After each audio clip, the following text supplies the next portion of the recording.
Hello, नमस्ते सभी को। तो आज हम आरआरबी एनटीपीसी फुल टेस्ट 1 का एनालिसिस करेंगे। आज 20 अप्रैल है। तो मैंने कल 19 अप्रैल को एक वीडियो डाला था RRB NTPC the launch pad, जो आप ऊपर देख पा रहे होंगे, मॉक टेस्ट।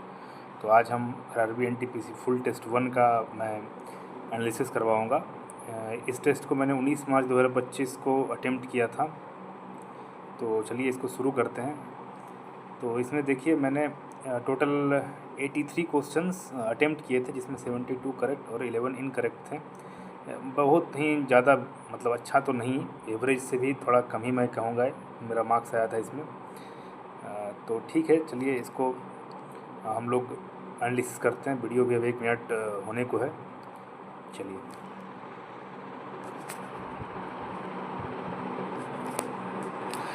हाँ, तो पहला क्वेश्चन है, who was honoured with the life time achievement award at the 69th film fair award 2024। यानी कि 69वें फिल्म फेयर अवार्ड में किनको लाइफ टाइम अचीवमेंट अवार्ड मिला। इसको हिंदी भी देख लेते हैं इसका। 69वें फिल्म फेयर पुरस्कार 2024 में लाइफ टाइम अचीवमेंट पुरस्कार से किसे सम्मानित किया गया। तो इसका आंसर मैं तो टिक नहीं लगाया था, पर इसका आंसर डेविड धवन है। मैंने फिर बाद में पढ़ा, तो इसके बारे में थोड़ा देख लेते हैं। तो फिल्म फेयर अवार्ड 2024 का 69वां संस्करण गुजरात में हुआ। तो ये इम्पोर्टेंट है, पूछता है क्वेश्चन में। 69वां संस्करण गुजरात में हुआ। 69वें फिल्म फेयर अवार्ड 2024 में डेविड धवन को लाइफ टाइम अचीवमेंट अवार्ड से सम्मानित किया गया। डेविड धवन, जिनका जन्म बचपन का नाम राजेंद्र धवन था, को 16 अगस्त 1951 को उनका जन्मदिन मतलब है। हिंदी फिल्मों के एक भारतीय निर्देशक हैं। धवन परिवार के सदस्य हैं उन्होंने 42 से अधिक फिल्मों का निर्देशन किया है। 1993 की एक्शन थ्रिलर फिल्म आँखें, जिसमें गोविंदा की फिल्म आँखें आपने देखी होगी शायद, और 1999 की कॉमेडी बीबी नंबर 1। एक्चुअली इनकी लगभग फिल्म में नंबर 1 होता ही था, जैसे कुली नंबर 1, बीबी नंबर 1। तो इन्हीं की फिल्में थी जिसमें गोविंदा इनके मुख्य एक्टर थे। इन्होंने काम किया इनके साथ में। अच्छा, 69वें फिल्म फेयर अवार्ड के बारे में कुछ और चीज़ें देख लेते हैं। सबसे पहले देखिए, सर्वश्रेष्ठ फिल्म लोकप्रिय का मतलब होता है जो पॉपुलर कैटेगरी का था। 2 कैटेगरी होते हैं, एक पॉपुलर, एक क्रिटिक्स। तो पॉपुलर कैटेगरी में 12th फेल को मिला। सर्वश्रेष्ठ फिल्म आलोचक क्रिटिक्स वाले में इन्होंने नहीं दिया है, पर इसका शायद इंग्लिश में दिया हुआ था जहाँ तक मुझे याद है। तो यहाँ इंग्लिश देख लेते हैं। हाँ, तो बेस्ट फिल्म क्रिटिक्स में मिला है जोराम को। बेस्ट डायरेक्टर थे विनोद चोपड़ा, जो 12th फेल के लिए ही हैं। Best actor in leading role थे रणवीर कपूर एनिमल मूवी के लिए। बेस्ट एक्टर क्रिटिक्स के लिए मिला विक्रांत मैसी, जो 12th फेल में थे एक्टर। बेस्ट एक्टर ने लीडिंग रोल फीमेल के लिए मिला आलिया भट्ट को, रॉकी और रानी की प्रेम कहानी के लिए। ये इंपॉर्टेंट है, क्योंकि एक्टर तो जनरली सबको पता होता है, एक्टर डायरेक्टर, लेकिन एक्टर्स के बारे में बहुत कम लोग पढ़ते हैं, तो इसलिए इसको ध्यान रखना है। अच्छा, बेस्ट एक्ट्रेस क्रिटिक्स में मिला है रानी मुखर्जी को, मिसेस चटर्जी वर्सेस नॉर्वे के लिए। और best actor in leading role female के लिए मिला है आलिया भट्ट को, रॉकी और रानी की प्रेम कहानी के लिए। तो एक आलिया भट्ट को मिला और क्रिटिक्स के लिए रानी मुखर्जी को मिला है, याद रखना है। सपोर्टिंग रोल के लिए बेस्ट एक्टर का खिताब मिला है विक्की कौशल को डंकी मूवी के लिए। उन्होंने बहुत अच्छा किरदार निभाया था। उनका किरदार बहुत छोटा था लेकिन अच्छा था, अब मूवी देखें तो समझ में आएगा। अच्छा, best actress in supporting role के लिए मिला सवाना आजमी को, रॉकी और रानी की प्रेम कहानी के लिए। सपोर्टिंग एक्ट्रेस के लिए मिला सवाना आजमी को। बेस्ट लिरिक्स का जो अवार्ड मिला है, ये अमिताभ भट्टाचार्य को मिला है, वही तेरे वास्ते जरा हटके जरा बचके, ये गाने के लिए मिला है। Best music album animal movie को मिला है। इसमें एनिमल मूवी में प्रीतम, विशाल मिश्रा, तो ये सब लोग जो मिलके काम किए थे इनके लिए। तो म्यूजिक एल्बम और लिरिक्स दोनों अलग अलग चीज़ होता है। एल्बम में पूरा गाने के लिए मिलता है, और लिरिक्स में किसी गाने का कोई लिरिक्स जो बहुत अच्छा होता है उसके लिए मिलता है। तो लिरिक्स मिला है अमिताभ भट्टाचार्य को, और बेस्ट म्यूजिक का एल्बम के लिए मिला है एनिमल मूवी को। एनिमल मूवी में प्रीतम, विशाल मिश्रा, मनन भारद्वाज, तो इन सबको मिला होगा साथ में। अच्छा, बेस्ट प्लेबैक सिंगर मेल में किनको मिला, तो भूपिंदर बब्बल को मिला अर्जुन वैली गाने के लिए एनिमल मूवी। और बेस्ट प्लेबैक सिंगर फीमेल के लिए मिला शिल्पा राव को बेशरम रंग पठान मूवी के लिए। तो आगे चलते हैं। अच्छा, ये मैथ का क्वेश्चन आ गया कि 14 फ्रेंड्स का एवरेज एज 14 साल है, और उसमें बोला गया है कि एक और फ्रेंड 15वां फ्रेंड को ऐड करते हैं, तो क्या होता है कि एवरेज जो उतना ही रह जाता। तो पूछा गया है कि 15वां फ्रेंड का जो एज होगा कितना होगा। तो ऑब्वियसली बात है, अगर एवरेज चेंज नहीं हुआ तो सेम ही एज के आदमी ऐड हुए होंगे, 14 साल के आदमी ऐड हुए होंगे, तो इसका मतलब 14 ईयर्स हो जाएगा। तो आगे चलते हैं। ये आसान क्वेश्चन रीजनिंग का है। प्लस के जगह पर डिवीजन करना है, माइनस की जगह पर एडिशन, मल्टीप्लिकेशन की जगह पर सब्ट्रैक्शन करना, और डिवीजन की जगह मल्टीप्लिकेशन करना है। तो ये आप बना सकते हैं, आसान क्वेश्चन है, इसको ज़रूर सॉल्व कीजिएगा। अगला क्वेश्चन है, which of the following is an Indian labour law and social security measure and at guaranteeing the right to work. इसको हिंदी में थोड़ा देख लेते हैं। तो निम्नलिखित में से कौन सा एक भारतीय श्रम कानून और सामाजिक सुरक्षा उपाय है जिसका उद्देश्य काम करने का अधिकार, राइट टू वर्क की गारंटी देना है। तो इसका तो अभी चूंकि आंसर दिख रहा है आपको, लेकिन मैं बताता हूँ कि राइट टू वर्क मतलब काम करने का अधिकार का गारंटी देना। ये मतलब नरेगा इसको बोलते थे पहले, नरेगा, अभी MG नरेगा हो चुका, महात्मा गांधी राष्ट्रीय ग्रामीण रोजगार गारंटी अधिनियम जिसको बोलते हैं हिंदी में। तो इसके तहत क्या होता है कि 100 दिनों के लिए गारंटी है कि आपको काम मिलेगा ही मिलेगा और उसका पैसा मिलता है। तो ये इसका सही विकल्प था। इसके बारे में थोड़ा पढ़ लेते हैं। तो MG नरेगा दुनिया के एक सबसे बड़े कार्य गारंटी कार्यक्रमों से एक है, जिसे 2005 में शुरू किया गया था। ये बहुत इंपॉर्टेंट है, क्वेश्चन आती है कभी कभी वन लाइनर में कि MG नरेगा मतलब महात्मा गांधी नेशनल रोजगार गारंटी योजना जो है वो कब शुरू किया गया था। 2005 में शुरू किया गया था। अच्छा, योजना का प्राथमिक उद्देश्य है कि प्रत्येक वित्तीय वर्ष में कम से कम 100 दिनों की रोजगार गारंटी देना है। तो 100 दिन तो इसमें मिलता ही है रोजगार। पहले की रोजगार गारंटी योजनाओं के विपरीत MG नरेगा का उद्देश्य अधिकार आधारित ढांचे के माध्यम से पुरानी गरीबी कारणों का समाधान करना है। चलिए और आगे देखते हैं। इसमें और ऑप्शन था, जैसे कि एक ऑप्शन था कर्मचारी भविष्य निधि और विविध प्रावधान अधिनियम जो है क्या है। तो ये कर्मचारी भविष्य निधि और विविध प्रावधान अधिनियम 1952 भारत सरकार द्वारा एक पारित एक सामाजिक सुरक्षा अधिनियम है। इसमें औद्योगिक कर्मचारियों के लिए भविष्य निधि, पेंशन और बीमा जैसी सामाजिक सुरक्षा योजनाएं शामिल है। EPF इसको बोलते हैं हम लोग। तो इसके तहत जितने भी जो प्राइवेट सेक्टर में काम करें, इंडस्ट्रियल सेक्टर में काम कर रहे हैं, जो गवर्नमेंट सेक्टर में नहीं है, उनको ये PF मिलती है, पेंशन मिलती है, बीमा उनका मतलब इंश्योरेंस होता है, तो इसके तहत शामिल है। अच्छा, इसमें क्या कहा गया है कि इस योजना के तहत प्रत्येक कर्मचारी को मूल वेतन, महंगाई भत्ता, खाद्य रियायत के नकद मूल्य के 12% की दर से भविष्य निधि में योगदान करना आवश्यक है। तो जो भी मूल वेतन मिलता है उसका 12% जो है वो उनको जमा करना होता है PF के रूप में। इसके अलावा नियोक्ता भी कर्मचारी के रूप में निधि के लिए समान योगदान देता है, और जो मतलब एम्प्लॉयर है, एम्प्लॉयर का मतलब जो कंपनी है, वो भी 12% ही उनको देती है, मतलब उसमें जमा होता है। जैसे गवर्नमेंट सेक्टर में जो काम करते हैं, मैं बताता हूँ, मैं भी गवर्नमेंट सेक्टर में ही काम कर रहा हूँ। मैं भी मिनिस्ट्री ऑफ पावर के अंदर में काम कर रहा हूँ। तो मिनिस्ट्री ऑफ पावर में चूँकि अभी जितने भी गवर्नमेंट है वो NPS लागू अभी है, और अभी तो नया नया एक और आया UPS, यूनिफाइड पेंशन सिस्टम जिसको स्कीम बोलते हैं जिसको। तो अभी तो फ़िलहाल हम लोग NPS के अंदर में है, नेशनल पेंशन स्कीम के अंदर में। तो उसमें क्या होता है कि जो एम्प्लॉय है, एम्प्लॉय का मतलब हम लोग जो काम कर रहे हैं, उनको उनका मूल वेतन का मतलब बेसिक पे का 10% जो है NPS अकाउंट में जमा होता है, और 14% जो है मूल वेतन का गवर्नमेंट जमा करती है उसी NPS अकाउंट में। तो उनके एक्चुअली 24% जो है उनको बेसिक पे का उनके अकाउंट में हर महीने जमा होता है। लेकिन ये EPFO में जो मतलब प्राइवेट सेक्टर वालों के लिए 12% और 12% दोनों तरफ से जमा होता है। चलिए आगे देखते हैं। अभी है भारतीय प्रबंधन संस्थान अधिनियम। तो भारतीय प्रबंधन संस्थान अधिनियम 2017 में आया था। यह कानून IIM के कामकाज में अधिक पारदर्शिता और स्वायत्तता लाता है। तो IIM से प्रबंधन तो IIM ही होगा यहाँ पर। अधिनियम 20 मौजूदा भारतीय प्रबंधन संस्थानों को राष्ट्रीय महत्व का स्थान घोषित करता है और उन्हें उपाय देने की शक्ति प्रदान करता है। यानी वर्तमान में भी भारत में 20 IIM है, जिसमें सबसे आप नाम सुने IIM अहमदाबाद, IIM कोलकाता, तो ये सब नाम है जो कि मैनेजमेंट का सबसे बड़ा जो कॉलेज होता है, जैसे IIT इंजीनियरिंग के लिए होता है, उस तरह से IIM मैनेजमेंट के लिए होता है। तो 20 अभी फिलहाल हैं जिसको राष्ट्रीय महत्व के संस्थान को घोषित करता है, उन्हें उपाय देने की शक्ति प्रदान करता है। अच्छा, प्रत्येक IIM में एक कार्यकारी निकाय यानी शासक मंडल होगा जिसमें अधिकतम 19 सदस्य होंगे। तो इसको ध्यान रखना है। ऐसा तो ये इंपॉर्टेंट मुझे लगता नहीं है, लेकिन फिर भी एक बार देख लीजिए। नागरिकता अधिनियम के बारे में थोड़ा देख लेते हैं। तो यह भारतीय नागरिकता के अधिग्रह और निर्धारण के लिए प्रदान करने वाले एक अधिनियम है, मतलब वही सिटीजनशिप अमेंडमेंट एक्ट जिसको कहते हैं नागरिकता अधिनियम। तो नागरिकता अधिनियम 1955 को 86, 92, 2003, 5, 15 और 19 में 6 बार संशोधित किया गया है।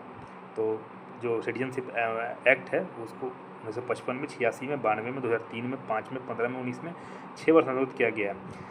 अच्छा, नागरिकता संशोधन अधिनियम जो 2019 का था, जिसके चलते बवाल हुआ था, CA जो 2019 का जो था, उसका उद्देश्य था कि बांग्लादेश, पाकिस्तान और अफगानिस्तान के 6 समुदाय यानी कि हिंदू, सिख, बौद्ध, ईसाई, पारसी और जैन, क्रिश्चियन और मुस्लिम को छोड़ करके अवैध प्रवासियों को भारतीय नागरिक देना है।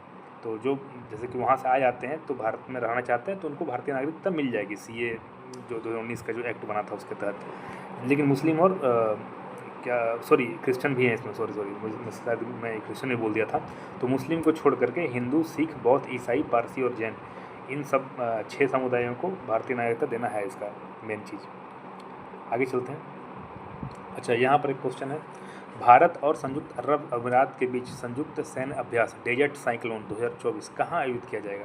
देखिए, इसका आंसर मुझे एक्चुअली में पता नहीं था, मैं सच बता रहा हूँ। जब मैं टेस्ट अटेम्प्ट करा था, ये सही है, पर मुझे पता नहीं था उस समय। डेजर्ट साइक्लोन नाम से मुझे लगा कि राजस्थान में ही होगा, क्योंकि डेजर्ट ऐसे अबू धाबी भी एक सूखा जगह है, लेकिन भारत और संयुक्त अरब अमीरात के बीच में सैन्य अभ्यास होना है तो होता है तो जनरली भारत में ही होता है, क्योंकि अबू धाबी दुबई में इतना मतलब बड़ा एरिया, मतलब ये उसके पास इतना बड़ा क्षेत्रफल नहीं होता है कि वहाँ पर वो इतना सैन्य अभ्यास करवा सके, तो भारत में ही जनरली होता है। तो मैंने इसको तुक्का लगाया था, जो कि राजस्थान था तुक्का, जो कि सही भी हो गया। तो इसके बाद थोड़ा पढ़ लेते हैं। तो ये तो आपने देखा राजस्थान में किया जाएगा, किया जा चुका है, अब तो 2025 आ गया। अच्छा, भारत और यूएई के बीच संयुक्त सैन्य अभ्यास डेजर्ट साइक्लोन 2 जनवरी 15 से 15 जनवरी 2024 तक आयोजित हुआ। अब इसके बारे में आगे पढ़ लीजिए। इसका उद्देश्य था कि दोनों सहयोगी सैन्य शक्तियों के बीच अंतर संचालनीयता को बढ़ावा देना है। इन अभ्यासों के दौरान देश शहरी संचालन में सर्वोत्तम प्रथाओं को सीखने और साझा करने पर ध्यान केंद्रित करेंगे। अच्छा, पहला भारत और यूएई का जो संयुक्त वायुसेना अभ्यास सितंबर 2008 में आबू धाबी में ही हुआ था, अल दफरा बेस पर हुआ था। ऐसा नहीं, मतलब ये मत समझ लीजिए कि भारत में ही हमेशा होता है, मैंने कहा कि ज़्यादातर भारत में होता है। तो पहला जो है आबू धाबी में ही हुआ था, अल दफरा बेस पे। तो ये भी इम्पोर्टेंट है, अगर ये करंट का पूछ सकते हैं तो पहला भी पूछ सकते हैं, तो ये इंपॉर्टेंट है। 2008 में हुआ था और आबू धाबी के अल दफरा बेस पे हुआ था, तो ये ध्यान रखना है। अच्छा, यहाँ पर लिखा हुआ, भारत और संयुक्त अरब अमीरात यानी कि यूएई के बीच मजबूत दोस्ती है, जो हज़ारों वर्षों के सांस्कृतिक, धार्मिक और आर्थिक संबंधों पर आधारित है। विदेश मंत्रालय ने रक्षा क्षेत्र में द्विपक्षीय सहयोग के संभावित क्षेत्रों पर प्रकाश डाला है, जैसे रक्षा उपकरणों का उत्पादन और विकास, सशस्त्र बलों का संयुक्त अभ्यास, विशेष रूप से नौसैनिक अभ्यास और रणनीतिक सिद्धांतों पर जानकारी साझा करना। तकनीकी सहयोग, विशेष रूप से इंटरमीडिएट जेट ट्रेनर संबंधित इस सैन्य सहयोग का एक अन्य फोकस क्षेत्र है। तो मतलब इसमें दोनों देश के बीच में सब कुछ देखा जाता है कि सब कुछ रक्षा के क्षेत्र में, सांस्कृतिक, धार्मिक जो पहले से तो है ही हम लोग के बीच में, तो यूएई और भारत के बीच में है ही सहयोग संबंध उसका है। तो अब जो है भारत और यूएई मिल करके तकनीकी से क्षेत्र में, ड्रोन के क्षेत्र में, ये रणनीति के क्षेत्र में, से रक्षा क्षेत्र में दोनों मिल करके काम कर रहे हैं। तो अगला क्वेश्चन पे आते हैं, क्वेश्चन नंबर 6 पे। ये मैथ का क्वेश्चन है, इसको आप देख लीजिएगा, आसान क्वेश्चन है। वही कि एक किसी कार्य को 5 दिन में कर सकता है, बी 4 दिन में कर सकता है, ए और बी सी तीनों मिल करके 2 दिन में कर सकते हैं, सी अकेला कितने दिन में करेगा। ये बहुत ही आसान क्वेश्चन है, इसको बनाने में मुझे 25 सेकंड लगे थे। मुझे लगता है आप भी 30-35 सेकंड के अंदर में तो बना ही लेंगे, आसान क्वेश्चन है। आगे चलता हूँ।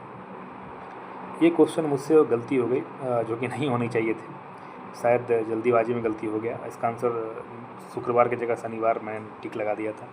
तो ये कैलेंडर क्वेश्चन है, जो कि आपको ठीक कर लेना है। कैलेंडर से ऐसा क्वेश्चन आजकल बहुत कम ही पूछे जाते हैं, एसएससी में तो ना ही के बराबर पूछे जाते हैं। रेलवे में हो सकता है कि पूछ लिया जाए, 1-2 क्वेश्चन तो आएंगे ही रेलवे में, तो ज़रूर कर लीजिएगा कैलेंडर एक बार। आगे चलता हूँ। अच्छा, इसको थोड़ा मैं हाइड कर देता हूँ पहले, आंसर को, इस तरह से ठीक नहीं लग रहा है। हाँ, निम्नलिखित में से कौन सदस्य भारत के उपराष्ट्रपति के चुनाव में भाग लेते हैं। देखिए, भारत के उपराष्ट्रपति के चुनाव में भाग लेने वाले लोग, जो भी जितने भी संसद के निर्वाचित और मनोनीत सदस्य, सब ले सकते हैं, क्योंकि उपराष्ट्रपति किसी को मनोनीत नहीं करता, राष्ट्रपति मनोनीत करता है संसद में सदस्य को। तो राष्ट्रपति का जब चुनाव होता है तो मनोनीत सदस्य भाग नहीं लेते हैं, क्योंकि ऑब्वियस सी बात है, राष्ट्रपति जिनको मनोनीत कर रहा है वो तो राष्ट्रपति के फेवर में ही वोट करेंगे, तो राष्ट्रपति के चुनाव में मनोनीत सदस्य नहीं भाग लेते हैं। लेकिन उपराष्ट्रपति के चुनाव में संसद के निर्वाचित और मनोनीत सदस्य भाग लेते हैं। तो ये बहुत इंपॉर्टेंट है, इसको ध्यान रखना है। इसका आंसर पहला वाला था। इसके बाद थोड़ा देख लेते हैं। अच्छा, पहले बता दो, आर्टिकल 52 से लेकर के 62 तक जो है वो राष्ट्रपति के लिए है, और 63 से लेकर जो आगे है वो उपराष्ट्रपति के लिए है। तो देखते हैं आगे क्या लिखा हुआ है। तो भारतीय संविधान के अनुच्छेद 66 के अनुसार देश के उपराष्ट्रपति का चुनाव एक निर्वाचक मंडल के सदस्यों द्वारा शामिल किया जाता है, जिसमें संसद के दोनों सदनों के सदस्य शामिल होते हैं। मतलब लोकसभा के भी, राज्यसभा के भी सदस्य शामिल होंगे, चाहे वो मनोनीत हों चाहे इलेक्टेड हों, सब शामिल होंगे। राष्ट्रपति के ठीक बाद यह राष्ट्रपति, यह उपराष्ट्रपति है, यह भारत में दूसरा सबसे बड़ा संवैधानिक पद है। तो सबसे बड़ा राष्ट्रपति होता है, दूसरा फिर उपराष्ट्रपति का नंबर आता है। भारत के राष्ट्रपति विभिन्न नियुक्तियों के लिए जिम्मेदार है, जैसे कि उच्च न्यायालय और सर्वोच्च न्यायालय के मुख्य न्यायाधीश और न्यायाधीश, राज्यों के राज्यपाल, महान्यायवादी, अखिल भारतीय सेवाओं के अधिकारी, यूपीएससी के अध्यक्ष और सदस्य, इनके सबकी नियुक्तियां जो हैं राष्ट्रपति करवाते हैं, उपराष्ट्रपति नहीं, राष्ट्रपति करवाते हैं। तो ध्यान रखना है इसको। जितने भी राज्यों के राज्यपाल हो गए, महान्यायवादी हो गए, अखिल भारतीय सेवाओं के अधिकारी, मतलब जो ऑल इंडिया सर्विसेज के जो अधिकारी होते हैं, यूपीएससी के अध्यक्ष, और उच्च न्यायालय और सर्वोच्च न्यायालय मतलब हाई कोर्ट और सुप्रीम कोर्ट के जो मुख्य न्यायाधीश और न्यायाधीश जो होते हैं, मतलब जो वहाँ के जो चीफ जस्टिस ऑफ इंडिया या जस्टिस जो है सब राष्ट्रपति करते हैं, उपराष्ट्रपति नहीं इसमें लगाना है। अच्छा, राज्य विधानमंडल के सदस्य भारत के उपराष्ट्रपति के चुनाव में भाग लेने के लिए पात्र नहीं होते हैं। राज्य विधानमंडल का जो भी होता है, जैसे विधान सभा हो गया और विधान परिषद जो होता है राज्य में, सभी राज्यों में विधान परिषद नहीं है, लेकिन विधानसभा 28 का 28 राज्य में है भारत में। और एक चीज़ बता देना चाहता हूँ कि यूनियन टेरेटरी, 2 यूनियन टेरेटरी में विधानसभा है, जिसमें एक दिल्ली है और एक पांडिचेरी है। तो इन दोनों में विधानसभा है। तो आगे चलते हैं। हालांकि राज्यसभा केंद्र सरकार में राज्य का प्रतिनिधित्व करती है। उपराष्ट्रपति का चुनाव सदनों के निर्वाचक मंडल द्वारा प्रत्यक्ष चुनाव द्वारा किया जाता है। उपराष्ट्रपति राज्यसभा का प्रधान सभापति भी होता है। जैसे लोकसभा का जो होता है मेन, वो स्पीकर होता है, लेकिन राज्यसभा का जो मेन सभापति होता है, जो स्पीकर होता है, वो उपराष्ट्रपति ही होता है। तो ये बहुत इंपॉर्टेंट क्वेश्चन है, ये पूछा जाता है बहुत सारे क्वेश्चन एग्जाम में कि राज्यसभा का स्पीकर कौन होता है, तो उपराष्ट्रपति होता है। उपराष्ट्रपति का भी जो है 5 वर्ष तक ही है अवधि। चुनाव कैसे होता है, तो चुनाव करने का तरीका कि राष्ट्रपति की तरह उपराष्ट्रपति का चुनाव सीधे लोगों द्वारा नहीं, बल्कि अप्रत्यक्ष चुनाव की विधि से किया जाता है। यानी कि सीधे लोग उसमें वोट नहीं करते हैं, हम और आप लोग वोट नहीं कर सकते हैं उसमें। जो भी एमपी है राज्यसभा के चाहे लोकसभा के, वही बस वोट दे सकते हैं। तो ये एक अप्रत्यक्ष चुनाव है, यानी कि हम लोग एमपी चुन रहे हैं और एमपी लोग उनको चुन रहे हैं। तो ये ध्यान रखना है। उनका चुनाव संसद के दोनों सदनों के सदस्यों वाले निर्वाचक मंडल के सदस्यों द्वारा किया जाता है। इस प्रकार यह निर्वाचक मंडल निम्नलिखित मामले में राष्ट्रपति के चुनाव के निर्वाचन मंडल से भिन्न है। क्यों भिन्न है, देखिए इसमें ये बहुत इंपॉर्टेंट अभी मैं बताना, मतलब इसमें लिखा हुआ है जो मैं बोलूँगा अभी। देखिए उपराष्ट्रपति के चुनाव में क्या होता है कि इसमें संसद के निर्वाचित और मनोनीत दोनों सदस्य शामिल होते हैं, लेकिन राष्ट्रपति के मामले में केवल निर्वाचित सदस्य होंगे, मनोनीत नहीं होंगे, क्योंकि राष्ट्रपति ही मनोनीत करते हैं सदस्य को। तो मनोनीत सदस्य राष्ट्रपति के चुनाव में भाग नहीं ले सकते हैं, लेकिन उपराष्ट्रपति में सब भाग ले सकते हैं, जो निर्वाचित है मनोनीत है सब ले सकते हैं। लेकिन अब देखिए दूसरा जो मेन इसमें जो है वही है कि राज्य का विधानसभा के सदस्य शामिल नहीं होंगे। उपराष्ट्रपति के चुनाव में जो राज्य के विधानसभा का जो सदस्य हैं वो शामिल नहीं होंगे, लेकिन राष्ट्रपति के मामले में जितने भी राज्य विधानसभा के निर्वाचित सदस्य हैं वो सब के सब शामिल होते हैं। तो ये इंपॉर्टेंट है। अब योग्यता पढ़ते हैं। तो राष्ट्रपति के चुनाव के लिए पहले तो भारत का नागरिक होना चाहिए, जो कि होना ही चाहिए। 35 वर्ष पूर्ण हो चुकी उसकी आयु, तो ये भी होना चाहिए। वह राज्यसभा के रूप में चुनाव के लिए योग्य होना चाहिए। तो राज्यसभा में जो इतना चुनने के लिए योग्यता होता है वो होना चाहिए। अब देखिए यहाँ पर एक बात और भी है कि राष्ट्रपति में भी सेम चीज़ है कि भारतीय नागरिक होना चाहिए, 35 वर्ष की उम्र होना चाहिए, और लोग उसमें क्या होता है कि लोकसभा के सदस्य के रूप में चुनाव के लिए योग्य होना चाहिए। उसमें राज्यसभा नहीं, लोकसभा के चुनाव के लिए योग्य होना चाहिए। तो उनका अलग है थोड़ा सा क्राइटेरिया। उसे केंद्र सरकार या किसी राज्य सरकार या किसी स्थानीय प्राधिकरण या किसी अन्य सार्वजनिक प्राधिकरण के तहत कोई लाभ का पद नहीं रखना चाहिए। मतलब अगर वो MP, LM, MLA या कुछ भी गवर्नमेंट जॉब में या कुछ भी कर रहे हैं तो उनको सब पद त्यागना पड़ेगा और उनको केवल उपराष्ट्रपति ही उस समय बनना है। लेकिन संघ के मौजूदा राष्ट्रपति या उपराष्ट्रपति किसी राज्य के राज्यपाल और संघ या किसी राज्य के मंत्री को लाभ का कोई पद धारण वाला नहीं माना जाता है, इसलिए वो उपराष्ट्रपति बनने के लिए योग्य है। लेकिन कहा जाता है कि अगर कोई राष्ट्रपति है या किसी राज्य के राज्यपाल हैं या किसी राज्य के मंत्री हैं, राज्य के मंत्री, ये मंत्री नहीं, आप समझ रहे होंगे, देश के मंत्री नहीं। जैसे कि अभी पूछा जाएगा आपसे कि वैसे विद्युत मंत्री कौन है, तो आप बोलेंगे मनोहर लाल खट्टर है। लेकिन पूछा जाएगा विद्युत के राज्य मंत्री कौन है, तो आप उसका जो भी आंसर होगा, मुझे तो फिलहाल नहीं याद है। तो राज्य के मंत्री नहीं होना चाहिए, मतलब राज्य के मंत्री होना चाहिए, लेकिन वो सेंट्रल मिनिस्टर नहीं होने चाहिए, ये कहने का मतलब है। तो उपराष्ट्रपति पद के लिए उम्मीदवार बनने के लिए योग्य होते हैं। तो ये देख लीजिए, ये सब कुछ आप देख सकते हैं, बहुत लंबा, मतलब ठीक है। उपराष्ट्रपति पद के चुनाव के लिए एक उम्मीदवार के नामांकन और प्रस्तावक के रूप में कम से कम 20 निर्वाचकों और अनुमोदकों के रूप में 20 निर्वाचकों के सदस्य होने चाहिए। मतलब आप उपराष्ट्रपति बनना चाहते हैं तो कम से कम 20 लोग आपके फेवर में होने ही चाहिए, जो आपको अनुमोदन करें कि हाँ ये उपराष्ट्रपति बनने के लिए खड़ा होगा, हम इसको सपोर्ट करते हैं। आगे क्वेश्चन, अगला लाइन है, प्रत्येक उम्मीदवार को भारतीय रिजर्व बैंक में 15,000 रुपये की सुरक्षा जमा करनी होगी। मतलब 15,000 रुपये जो बोलते हैं ना कि जमानत का पैसा 15,000 रुपये रिजर्व बैंक में जमा करवाना होता है, जितने भी उम्मीदवार खड़ा होता है उपराष्ट्रपति के लिए। कार्यालय की शर्तें क्या है कि संविधान उपराष्ट्रपति के कार्यालय की निम्नलिखित 2 शर्तें निर्धारित करता है। पहला, उसे संसद के किसी भी सदन या राज्य विधानमंडल किसी सदन का सदस्य नहीं होना चाहिए। यदि ऐसा कोई व्यक्ति उपराष्ट्रपति चुना जाता है तो यह माना जाता है कि उसने उपराष्ट्रपति के रूप में अपने पद पर प्रवेश करने की तारीख को सदन में अपनी सीट खाली कर दी है। यानी कि ऐसा कोई है जो जैसे कि कोई MP है या कोई MLA है और वो उपराष्ट्रपति बन गया, तो जिस दिन वो उपराष्ट्रपति बना उसी दिन से चाहे वो रिजाइन दे या ना दे, उसका रेजिग्नेशन मान लिया जाए कि वो MP MLA नहीं है, वो उपराष्ट्रपति ही है भारत का। तो ये इम्पोर्टेंट है।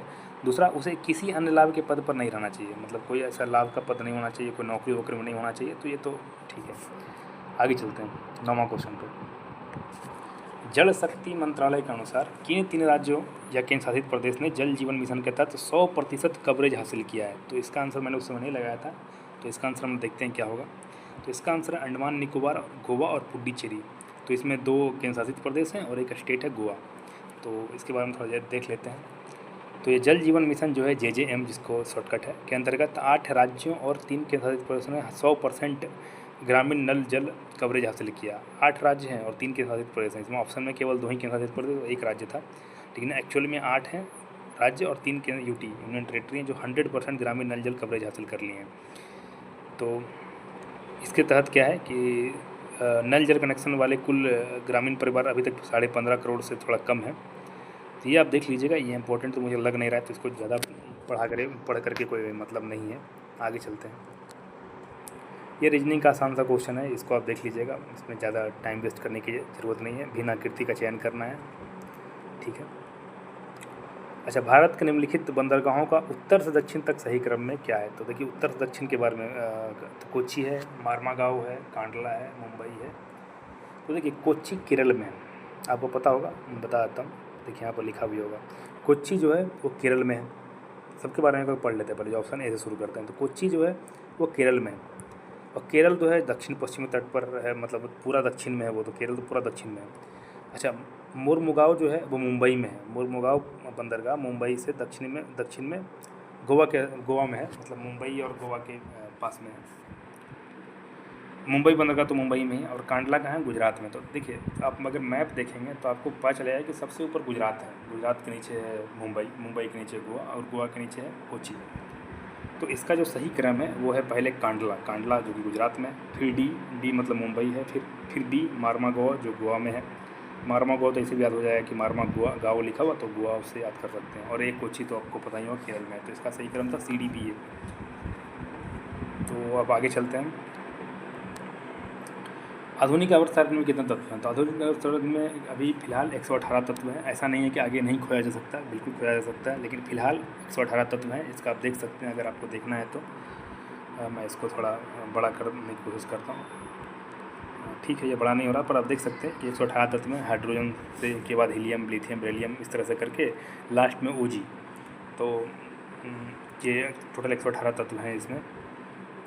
आगे चलते हैं इसका। चलिए, एक क्वेश्चन है मैथ्स का, ये एक आसान क्वेश्चन है। जब किसी भवन की छाया की लंबाई भवन की ऊंचाई के बराबर होती है, तब प्रकाश स्रोत का उन्नयन कोण कितना होगा? देखिए, बोला गया कि भवन की ऊंचाई और भवन की छाया की लंबाई, तो परपेंडिकुलर और बेस के बारे में बात किया जा रहा है। यहाँ पर बोला जा रहा है कि दोनों कब बराबर होंगे। तो आपको पता है कि tan 45 पर दोनों बराबर हो जाता है, और पाइथागोरस थ्योरम लगाते हैं जब भी ये क्वेश्चन आता है, इस तरह क्वेश्चन आता है छाया और आकृति का। तो 45 डिग्री पर दोनों का मान परपेंडिकुलर और बेस बराबर हो जाएंगे। एक tan 45 का वैल्यू 1 होता है, यानी कि परपेंडिकुलर और बेस बराबर हो जाएंगे। तो इसका आंसर 45 डिग्री हो जाएगा। इसको मैंने 6 सेकंड में किया था, आप भी ऐसा कर सकते थे। आगे चलते हैं। ये आ गया एक रीजनिंग का क्वेश्चन, 9 × 27, 12 × 4 = 48, तो 6 में कितना करेंगे कि 12 हो जाए। तो इसका करने का तरीका है कि देखिए, 9 × 27 और 12 × 4 = 48 है, तो 6 में कितना से करेंगे गुना कि वो उतना आ जाए। तो एक चीज़ आप देख रहे हो कि 9 जो पहला जो संख्या है 9, उसको मैंने पहले 3 से डिवाइड किया तो 3 आया, उसी 3 को फिर 9 में गुना कर लिया तो 27 आ गया। अब उसी तरह से 12 को अगर 3 से जब डिवाइड करेंगे तो 4 आएगा, अब उसी 4 को हम 12 से गुना कर लेंगे तो 48 हो जाएगा। अब इसी 6 को हम 3 से पहले डिवाइड करेंगे तो 2 आएगा, और 6 और 2 को गुना कर लेंगे तो हो जाएगा 12। तो इसका आंसर हो गया 12। आगे चलते हैं। अच्छा, उस डिजिटल प्लेटफॉर्म का नाम क्या है जिसके माध्यम से स्वयं सेवकों और राष्ट्रीय युवा महोत्सव गतिविधियों के लिए पंजीकृत किया जाता है? इसका मैंने टिक नहीं लगाया था, ये करंट से क्वेश्चन है। फिलहाल कुछ दिन से मैं करंट पढ़ नहीं रहा हूँ, तो इसके बारे में मुझे आइडिया नहीं था। तो इसका आंसर माई भारत है। इसके बारे में थोड़ा देख लेते हैं क्या है। तो बोला जा रहा है कि प्रधानमंत्री ने महाराष्ट्र के नासिक में 27वें राष्ट्रीय युवा महोत्सव का उद्घाटन किया है। 27वें राष्ट्रीय युवा महोत्सव गतिविधियों के लिए स्वयं सेवकों को माई भारत नामक डिजिटल प्लेटफॉर्म के माध्यम से पंजीकृत किया गया है। माई भारत देश भर में स्वयं सेवकों के समन्वय और पंजीकरण की सुविधा प्रदान करने वाला नामित मंच है। इस मंच ने 12 जनवरी 2024 को राष्ट्रीय युवा दिवस, अच्छा बताइए राष्ट्रीय युवा दिवस जो है किसके जन्म दिवस पर मनाया जाता है, ये आपको कमेंट करना है। मैं इस क्वेश्चन को इसका आंसर दे दूंगा, पर आपको पहले कमेंट कर देना है। दिवस के लिए नियोजित विविध गतिविधियों के आयोजन और प्रबंधन में महत्वपूर्ण भूमिका निभाई है। स्वयं सेवक माई भारत के माध्यम से पंजीकरण कर सकते हैं और अपने निकटतम गतिविधियों में भाग लेने के लिए अपनी रुचि व्यक्त कर सकते हैं। इसमें सड़क सुरक्षा जागरूकता कार्यक्रम, सांस्कृतिक कार्यक्रम और सरकारी योजनाओं के बारे में सूचना प्रसार मंच के माध्यम से समन्वित गतिविधियों का हिस्सा है। डिजिटल दृष्टिकोण का उद्देश्य युवाओं तक पहुंच और जुड़ाव में सुधार करना है, जिससे प्रतिभागियों को राष्ट्रीय युवा दिवस कार्यक्रमों में अपने भागीदारी की तस्वीरें और मीडिया अपलोड करने की अनुमति मिल सके। तो माई भारत नाम से स्वयं सेवकों, जो भी स्वयं सेवक हैं जो अपने आप काम कर रहे हैं, उनको इसमें पंजीकृत करवाना होता है। तो इसका उद्घाटन कहाँ हुआ था, याद होगा आपको, महाराष्ट्र के नासिक में हुआ था। और 12 जनवरी 2024 को क्या मनाया जाता है, राष्ट्रीय युवा दिवस। किसके जन्मदिन पर मनाया जाता है, तो ये मनाया जाता है स्वामी विवेकानंद जी के जन्मदिन पर। उनके बचपन का नाम क्या था, नरेंद्रनाथ दत्ता था। आगे चलते हैं। ये आसान सा क्वेश्चन है। यदि P/Q = 1:2 है तो 2P + 3Q/4P + 5Q का वैल्यू क्या